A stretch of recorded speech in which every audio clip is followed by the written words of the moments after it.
Hi friends, మీరు ఎలా ఉన్నారు? మేమైతే బాగున్నాము.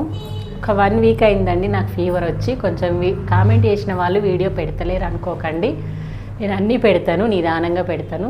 కొంతమంది ఈరోజు కూడా కామెంట్ చూసినాను, మొత్తం డీటెయిల్గా ఇచ్చిర్రు. వాళ్ళైతే హైటు, నెక్, వెస్ట్, ఆమ్ రోడ్తో సహా ఇచ్చిండ్రు. మీకు అలా ఇచ్చినందుకు నేనే థ్యాంక్స్ చెప్పాలి. ఎంత క్లియర్గా బ్లౌజులు లేవు, నేను న్యూస్ పేపర్ మీద క్లియర్గా ఎక్స్ప్లెయిన్ చేస్తాను. Boat neck, high neck, prince cut, ఇవన్నిట్లల్లో నేను న్యూస్ పేపర్ మీద మీకు ఎక్స్ప్లెయిన్ చేస్తాను. ఒక ఆమె వీ నెక్ కూడా చేసింది. ఈరోజు మాత్రం హై నెక్ వీడియో చేస్తున్నాను. అంటే బోట్ నెక్కు సంబంధించి వస్తుంది, హై నెక్కు సంబంధించి వస్తుంది. నేను ఎక్స్ప్లెయిన్ చేసేటప్పుడు బోట్ నెక్ అంటే ఎలా ఉంటుంది, హై నెక్ ఎలా ఏం డిఫరెంట్ ఉంటుందో నేను చెప్తాను. క్లియర్గా చూడండి. ఈరోజు వీడియో మట్టుకు నేను స్టార్ట్ చేసి చెప్పబోతున్నాను. అయితే చేసే ముందు మన ఛానల్ని ఫస్ట్ టైం చూసే వాళ్ళైతే మన ఛానల్ని సబ్స్క్రైబ్ చేసుకోండి, లైక్ చేయండి, షేర్ చేయండి, ఇలాగే నాకు కామెంట్ చేస్తూ ఉండండి. వీలైనంత మట్టుకు నేనైతే కామెంట్కు రిప్లై ఇస్తుంటాను. ఓకే, మరి మనం ఈరోజు కట్ చేసుకుందాం. ఇదిగోండి, ఇది కాటన్ శారీ మీది బ్లౌజ్ పీసు. ఇది మనం ఎప్పుడైనా బ్లౌజ్ పీస్ పెద్ద ఉందా చిన్న ఉందా ఫస్ట్ చూసుకోవాలి. అయితే మనం ఎలా ఉన్నా సరిపెట్టుకోవచ్చు, లైనింగ్ మాత్రం మంచిగా ఉండాలి. అయితే మనం ఫస్ట్ ఐరన్ చేసి అన్నీ నీట్గా వేసి పెట్టేసుకుందాము. తర్వాత 1.5 మీటర్ తీసుకున్నామండి లైనింగ్. ఎందుకంటే మనకు క్లాత్ తక్కువ ఉంటే కుట్టేటప్పుడు చిరాకు, మన క్లాత్ తక్కువ ఉండడం వల్ల కుట్టడం టైం కూడా ఎక్కువ వేస్ట్ అయిపోతుంది. ప్లస్ ఇచ్చిన కస్టమర్స్ ఏమంటారు, డబ్బులు మేము తీసుకుంటున్నారు కానీ అన్నీ అతుకులేసి కుట్టిండ్రు అంటారు. ఒక 5 రూపాయల దగ్గర మనం వెనకకి పోవద్దు. ఒక 5 రూపీస్ అయితే ఇంకో 5 సెంటీమీటర్స్, ఇంకో 10 సెంటీమీటర్స్ అయితే వస్తుంది. అలా తీసుకొని అయితే చేసుకోవాలి.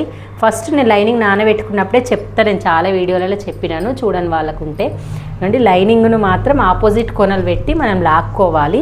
పిండిన తర్వాత మన బ్లౌజ్ అనేది కుట్టినప్పుడు మంచిగా అనిపిస్తుంది, 2 సార్లు ఉతకంగానే ముడతొస్తుంది అని కామెంట్ చేస్తున్నారు. అలా రాకుండా ఉండాలంటే క్లాత్ ఇలా లాగడం మెయిన్ టిప్పు. ఇలా లాగడము, లాగిన తర్వాత ఇది సమానం ఉన్నదా చూసుకొని పెట్టుకోవాలి. అది కట్ చేసేటప్పుడు కొంచెం వేసుకోసలు వస్తుంది కాబట్టి మనం ఇక్కడ సమానం ఉందా చూసుకోవాలి, కానీ మీకు ఇక్కడ సమానం ఉందా చూసుకోకండి. ఇక్కడంతా కొంచెం క్రాస్ ఉంటుంది. ఆ క్రాస్ అంతా మనం ఈ స్కేల్ ద్వారా, ఎల్ స్కేల్ ద్వారా, దీని ద్వారా ఇలా కట్ చేసేసుకోండి నీట్గా. ఓకే, క్లాత్ హెచ్చు తగ్గున్నదంతా పోతుంది ఇలాగ వేసుకుంటే. ఓకే, చూడండి ఇలాగా కరెక్ట్గా పెట్టుకొని లైన్ వేసుకోవాలి. ఈ లైన్ వల్ల మనకు ఎత్తు ఒక సైడ్ ఎక్కువ, ఒక సైడ్ తక్కువ కాకుండా కరెక్ట్ వస్తుంది అన్నట్టు. కొన్ని ఏమవుతుంది అంటే ఈ పెట్టుకపోతుంది, లేకపోతే ఇక్కడ దిగిపోతుంది అని అంటాం కదా, అవి కాకుండా వస్తుంది. మీకు ఒకవేళ స్కేల్ లేకపోతే, మా దగ్గర అందరికీ స్కేల్ ఉంటాయా మేడం మేము ఏదో అన్నట్టు అంటే, నోట్బుక్ ఉంటుంది కదా, ఇలా నోట్బుక్ ఉంటుంది కదా, ఇది కూడా ఎల్ అన్నట్టే. ఈ నోట్బుక్ని ఇలా స్ట్రేట్ పెట్టుకోండి. ఇగో కింద లైన్ సేమ్ వస్తుంది, పైన లైన్ ఇలా వస్తుంది. మళ్ళీ ఇక్కడ మార్క్ పెట్టేసుకొని మళ్ళీ ఇక్కడ నుంచి ఇక్కడ వరకు పెట్టేసుకోండి. ఇలాగ చిన్న టిప్ తోటి అయితే మనం చేసుకోవచ్చు. ఎందుకంటే తెలివో మనిషికి మార్గాలు ఎన్నో, తెలివి ఉంటే మార్గాలు ఎన్నో అంటారు కదా, అలాగన్నట్టు. ఫస్ట్ నేనైతే మీకు టేప్ తోటి చెప్దాం అనుకున్నాను, కానీ వాళ్ళ కొలత బ్లౌజ్ మాత్రం హై నెక్ కాదు. అలాంటప్పుడు మనం ఎలా తీసుకోవాలి, చాలామందికి హై నెక్ ఉంటే హై నెక్కే తీసుకొని కుట్టగలుగుతాం కానీ నార్మల్ నెక్ తోటి కుట్టలేము అంటారు కదా. అదేం లేదు, నేను చెప్తాను మీకు. ఫస్ట్ మన మస్ట్ పాయింట్ ఏంటి, హైట్ తీసుకుందామా. ఎగ్జాక్ట్గా ఈ డాట్ దగ్గరనే కొలవాలి, వేరే దగ్గర కొలిస్తే సాగుతుంది. 13.5 ఉంది, కరెక్ట్గా 13.5కు ఒక పాయింట్ అలా తక్కువ ఉంది, 14.5కు ఒక పాయింట్ అలా తక్కువ పెట్టుకుందాం. ఎగ్జాక్ట్ సరిపోయిందా? పెట్టిన తర్వాత మళ్ళీ ఇదే స్కేల్ తోటి ఇప్పుడు ఇటు ఉల్టా తిప్పి ఎల్లు పెట్టేసి లైన్ వేసేసుకో.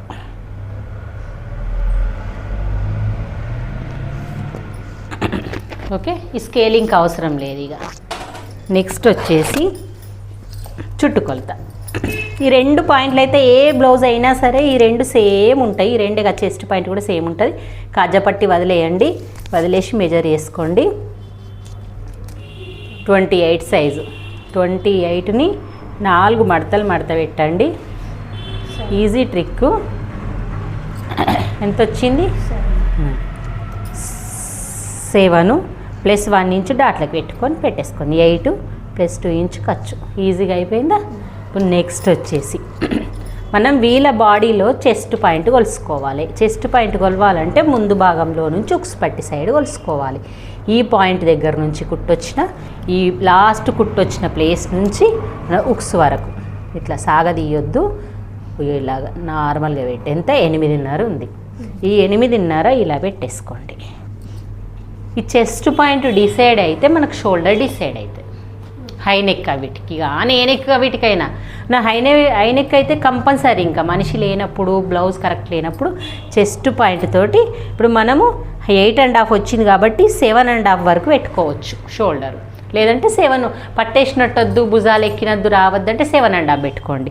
పర్లేదు కొంచెం నెక్ ఎక్కువనే తీసుకుంటాము అన్నప్పుడు 7 పెట్టేసుకోండి. నేనైతే 7.5 పెడుతున్నాను ఇప్పుడు నీకు. 7.5 పెట్టేసి మనం కిందికి ఒక లైన్ వేసుకుందాం. కిందికి లైన్ వేసుకునే ముందు ఇక్కడ కూడా 7.5 పెట్టి ఒక మార్క్ చేసుకుందాం. కలవాలి కదా కరెక్ట్గా.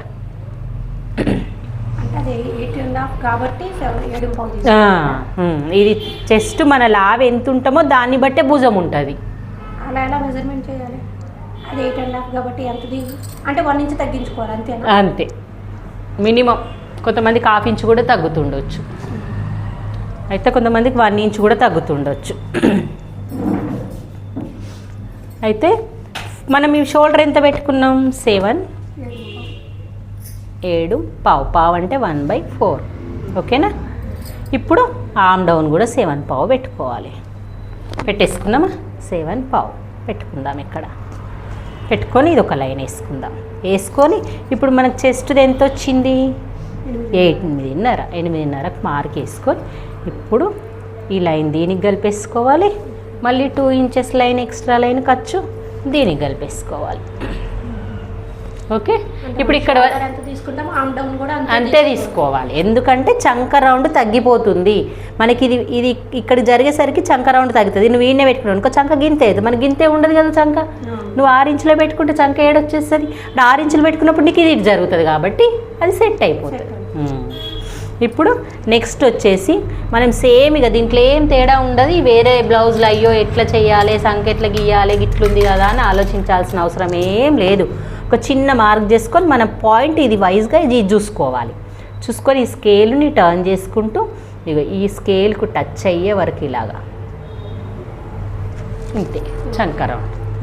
అంటే ఈ ప్లేస్కు మనకు టచ్ కావాలి. ఇది కాకుండా నువ్వు ఇక్కడికి పెట్టి గీయమన్నది కదా అని గీసినావు అనుకో, నీకు సైడ్ ఇప్పుడు ఇట్లా గీసినావు. నేను ఇంకో మార్కర్తో చూపిస్తాను.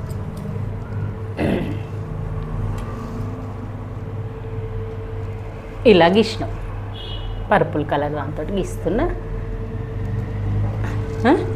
ఇప్పుడు చంక రౌండ్ తగ్గుతుంది. నువ్వు పక్కల కుట్లు వేసినప్పుడు ఇక్కడే వేయాలి. అంటే మీదికి వచ్చేస్తుంది కదా, నువ్వు సైడ్ కుట్టి ఇడికి వస్తుంది. పట్టేదా అంటే ఇది మనకు ఆర్మ్ డౌన్కి తగ్గిపోయింది అన్నట్టు. తగ్గిపోయేసరికి ఏమవుతుంది? పట్టేసి. ఇది మెయిన్ పాయింట్ చూసుకొని నువ్వు దీంట్లో కలుపుకోవాలి. ఇంకా నేను ఇది కరెక్ట్ కలిపిన ఇంకేం చెప్తారు కొంతమంది, హై నెక్ ఇక్కడ పెంచినప్పుడు ఒక పాయింట్ లోపలికి పెట్టి వెనకాల మనకు చంక దగ్గర ముడత రాకుండా ఇలా పెట్టమంటారు. ఇది ఇప్పుడు నేను పెట్టిన పద్ధతి ప్రకారం పెట్టినట్టే వచ్చేసింది చూడండి మీకు లైన్ కదా. అందుకే నేను ఈ చూసుకొని స్కేల్ ద్వారా ఇలా లైన్ చేసుకోండి అని చెప్పాను. ముందు భాగంకు మళ్ళీ చేంజ్ అవుతుంది. ముందు భాగం చేంజ్ చేద్దాం. ఓకే, ఇప్పుడు మనకి ఈ పార్ట్ అంతా రెడీ అయిపోయింది. ఇప్పుడు ఐ నెక్ ప్రాసెస్ నెక్ ఎంత తీసుకోవాలి, షోల్డర్ ఎంత తీసుకోవాలి, మన ఫీట్ ఎంత తీసుకోవాలి అనేది ఉంటుంది. ఇప్పుడు చాలామంది అప్పట్లో అంటే నార్మల్గా హై నెక్ స్టార్ట్ అయినప్పుడు ఇది 3, 4 పెట్టుకునే వాళ్ళు. మనకి ఏం చేద్దామంటే ఇప్పుడు ఇది 3 పెట్టుకుందాం, ఇది 3 పెట్టుకుందాం. ఇది కరెక్ట్ పెట్టేసుకొని ఇప్పుడు చాలామంది ఇది పెద్దగా తొడిగేసి ఇగో ఈ దాన్ని మళ్ళీ ఎట్లా గీస్తున్నా చూడండి. బోట్ లాగా కరువు రావాలి, ఇలాగా షేప్ అనేది ఇలా రావాలి. అంటే నువ్వు ఇట్లా రౌండ్ షేప్ రావద్దు దీనికి, ఇలా అంటే దీనికి టచ్ అవ్వాలి, దీనికి ఒక 1/2 ఇంచ్ వరకు టచ్ అవ్వాలి. అలా చూసుకో కదా, చిన్న పాయింట్. ఇప్పుడు ఒక 1/2 ఇంచ్ వరకు అన్న టచ్ అవ్వాలి. 3/4 ఇంచ్ అనుకో, 1 ఇంచ్ అనుకో, మినిమం 1/4, 3/4, 3 ఇలా. ఇడైతే కొంచెం టచ్ కావాలి. బోట్ నెక్ మోడల్, ఇది బోట్ నెక్ మోడల్ అంటారు. ఇక బోట్ నెక్ మోడల్ నన్ను కామెంట్ చేసి అడిగినారు కదా, సేమ్ ఇదే మెజర్మెంట్ బోట్ నెక్ వాళ్ళకి. ఇది కూడా నువ్వు 3.5 పెట్టుకో, 2.5 పెట్టుకో. ఇక్కడ 1 ఇంచ్ వచ్చేసి బోట్ వేసేసుకో, అంతే సింపుల్గా. బోటుకు దీనికి ఏం చేంజ్ ఉండదు. బోట్ అంటే ఈ స్కేల్ తోటి గీసుకోవడం, షేప్ అనేది ఇలా బోట్ షేప్ రావాలనేదే బోట్ నెక్ అంటారు. ఇప్పుడు వచ్చిన తర్వాత ఇక కొంచెం ఒక పాయింట్ మీదికి పెట్టుకో, ఈడొక పాయింట్ తగ్గించుకో. మొత్తం ఎంత అవుతుంది, ఇక్కడ ఒక పాయింట్ అక్కడ ఒక పాయింట్ అనేసరికి 1/2 ఇంచు మనం షోల్డర్ డౌన్ చేసేసినాం, అంతే కదా. నీకు ఈడికించి లైన్గా నీకు స్ట్రేట్గా గీసి చూపిస్తాం మనం ఎంత డౌన్ చేసినామో తెలుస్తుంది. ఏందో మార్కర్ పారతలేనట్టు చూడండి, 1/2 ఇంచు తగ్గించిందా. అంటే ఇక్కడే మొత్తం 1/2 ఇంచు తగ్గకుండా ఇక్కడ ఒక 1 పాయింట్ పెంచి ఇక్కడ ఒక 1 పాయింట్ అదే 1.5 అంటే 2 పాయింట్స్ తగ్గిస్తే వరకల్లా మనకి ఏకదం షోల్డర్ ఇక్కడ 1/2 ఇంచు నీట్గా తగ్గుతుంది. తగ్గడం వల్ల మనకు షేప్ అనేది భుజం దగ్గర నుంచి ఇక్కడ షోల్డర్